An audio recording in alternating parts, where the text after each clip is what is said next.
ಕರ್ನಾಟಕದಲ್ಲಿ PUC ಆದಮೇಲೆ ಮುಂದೆ ಏನು ಮಾಡಬೇಕು, ಬಟ್ ಅವ್ರು ಆಲ್ರೆಡಿ ಯಾರ್ದೋ ಒಂದು ಮಾತು ಕೇಳ್ಕೊಂಡು ಒಂದು ತಪ್ಪು ನಿರ್ಧಾರ ಮಾಡಿರ್ತಾರೆ. ಕಾಲೇಜಿಗೆ ಒಳ್ಳೆ ಹೆಸರಿರಲ್ಲ, ಕ್ಯಾಂಪಸ್ ಇರಲ್ಲ, ಆ ಕಾಲೇಜಲ್ಲಿ ನೀವು ಓದಬೇಕಾಗಿರಲ್ಲ.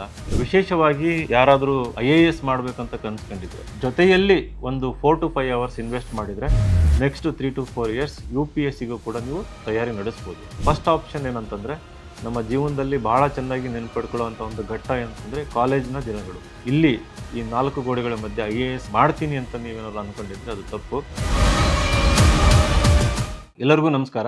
ಕರ್ನಾಟಕದಲ್ಲಿ PUC ಆದಮೇಲೆ ಮುಂದೆ ಏನು ಮಾಡಬೇಕು ಅಂತಂದು ಲಕ್ಷಾಂತರ ಮಕ್ಕಳಿಗೆ ಒಂದು ಕನ್ಫ್ಯೂಷನ್ ಇರುತ್ತೆ. ವಿಶೇಷವಾಗಿ ಯಾರಾದರೂ IAS ಮಾಡಬೇಕಂತ ಕನ್ಸ್ಕೊಂಡಿದ್ರೆ, ನಿಮ್ಮ ಬಾಲ್ಯದ ಕನಸಾಗಿರುತ್ತೆ, ನೀವು IAS ಮಾಡಲೇಬೇಕು ಅಂತಂದು ನಿರ್ಧಾರ ಮಾಡಿರ್ತೀರಿ, ಚೈಲ್ಡ್ಹುಡ್ ಡ್ರೀಮ್ ಅಂತಂದು.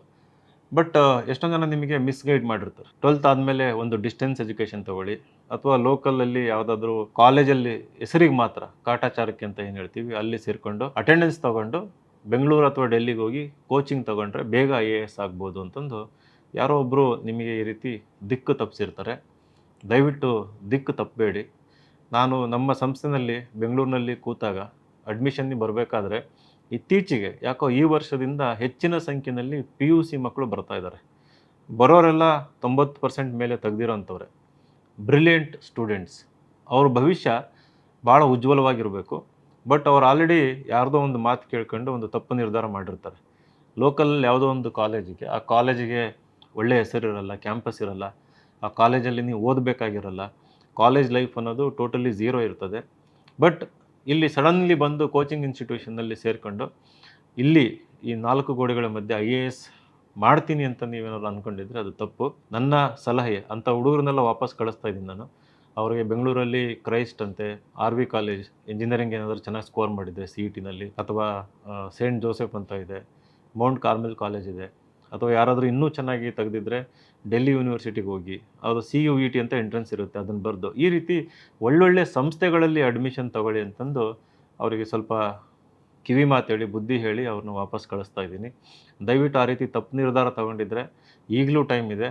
ಮೊದಲು ಒಳ್ಳೆ ಕಾಲೇಜಿಗೆ ಸೇರ್ಕೊಳ್ಳಿ. ಒಳ್ಳೆ ಕಾಲೇಜಿಗೆ ಸೇರಿಕೊಂಡು ಜೊತೆಯಲ್ಲಿ ಒಂದು 4 to 5 hours ಇನ್ವೆಸ್ಟ್ ಮಾಡಿದರೆ ನೆಕ್ಸ್ಟ್ 3 to 4 years UPSCಗೂ ಕೂಡ ನೀವು ತಯಾರಿ ನಡೆಸ್ಬೋದು. ಸೆಕೆಂಡ್ ಇಯರಲ್ಲಿ ಕೋಚಿಂಗ್ ತೊಗೋಬೋದು, ಥರ್ಡ್ ಇಯರಲ್ಲೂ ತೊಗೋಬೋದು, ಇಲ್ಲ ನೀವು ಆಲ್ರೆಡಿ ಸ್ವಲ್ಪ ಬೇಸಿಕ್ಸ್ ಇದೆ ಅಂದರೆ ಇವಾಗಲೂ ತೊಗೋಬೋದು. Coaching is A second option. First option ಏನಂತಂದರೆ, ನಮ್ಮ ಜೀವನದಲ್ಲಿ ಭಾಳ ಚೆನ್ನಾಗಿ ನೆನ್ಪಿಟ್ಕೊಳ್ಳುವಂಥ ಒಂದು ಘಟ್ಟ ಏನಂತಂದರೆ ಕಾಲೇಜಿನ ದಿನಗಳು. ಕಾಲೇಜ್ನಲ್ಲಿ ಯಾವ ರೀತಿ ನೀವು ಸಮಯ ಕಳೆದಿದ್ರಿ, ಯಾವ ರೀತಿ ಆ್ಯಕ್ಟಿವಿಟೀಸಲ್ಲಿ ಪಾಲ್ಗೊಂಡಿದ್ರಿ, ಯಾವ ರೀತಿ ಸ್ನೇಹ ಸಂಪಾದನೆ ಮಾಡಿದ್ರಿ, ಹೇಗೆ ನಿಮ್ಮ ವ್ಯಕ್ತಿತ್ವ ಬೆಳೆಸ್ಕೊಂಡ್ರಿ, ಅದು ನಿಮ್ಮ ಜೀವನದ ದಿಕ್ಕನ್ನೇ ಬದಲಾಯಿಸುತ್ತೆ, ನಿರ್ಧಾರ ಮಾಡುತ್ತೆ.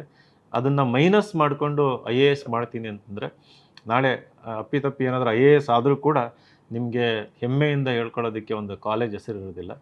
ದಯವಿಟ್ಟು ಇದು ಕೀಳರಿಮೆ ಜಾಸ್ತಿ ಮಾಡುತ್ತೆ, ಇನ್ಫೀರಿಯಾರಿಟಿ ಕಾಂಪ್ಲೆಕ್ಸ್. ಯಾಕಂದರೆ ನಿಮ್ಮ ಸುತ್ತಮುತ್ತ ಇಲ್ಲಿ ಬಂದಿರೋರು ಡಿಗ್ರಿ ಮುಗಿಸ್ಕೊಂಡು IITಯಿಂದ ಬಂದಿರ್ತಾರೆ, NITಯಿಂದ, ಬೆಸ್ಟ್ ಆಫ್ ದಿ ಇನ್ಸ್ಟಿಟ್ಯೂಷನ್ಸಿಂದ ಬಂದಿರ್ತಾರೆ. ಎಸ್ಪೆಷಲಿ ಇನ್ಸೈಟ್ಸ್ IAS ಅಲ್ಲಿ ಇಂಡಿಯಾದಲ್ಲಿರೋ ಅತ್ಯಂತ ಶ್ರೇಷ್ಠ ಕಾಲೇಜ್ಗಳು, ಯೂನಿವರ್ಸಿಟಿಗಳಿಂದ ಪಾಸ್ಔಟಾಗಿ ಬಂದಿರ್ತಾರೆ. ಅವ್ರ ಜೊತೆ ಇದ್ದಾಗ ಐ ಥಿಂಕ್ ಇನ್ಫೀರಿಯಾರಿಟಿ ಕಾಂಪ್ಲೆಕ್ಸ್ ಬರೋದು ಭಾಳ ಸಹಜ ಆಗುತ್ತೆ. ಸೊ ನಿಮ್ಮ ಭವಿಷ್ಯನ ಹಾಳು ಮಾಡ್ಕೋಬೇಡಿ. ಸೊ ಒಳ್ಳೆ ನಿರ್ಧಾರ ತಗೊಳ್ಳಿ. ನಿಮಗೆ ಕೌನ್ಸಿಲಿಂಗ್ ಬೇಕು ಅಂತಂದರೆ ದಯವಿಟ್ಟು ನಮ್ಮ ಸಂಸ್ಥೆಗೆ ಬನ್ನಿ. ನಾನು ನಿಮ್ಮೊಂದಿಗಿರ್ತೀನಿ, ನಿಮಗೆ ಸರಿಯಾದ ಮಾರ್ಗದರ್ಶನ ಕೊಡ್ತೀನಿ. ನಮಸ್ಕಾರ.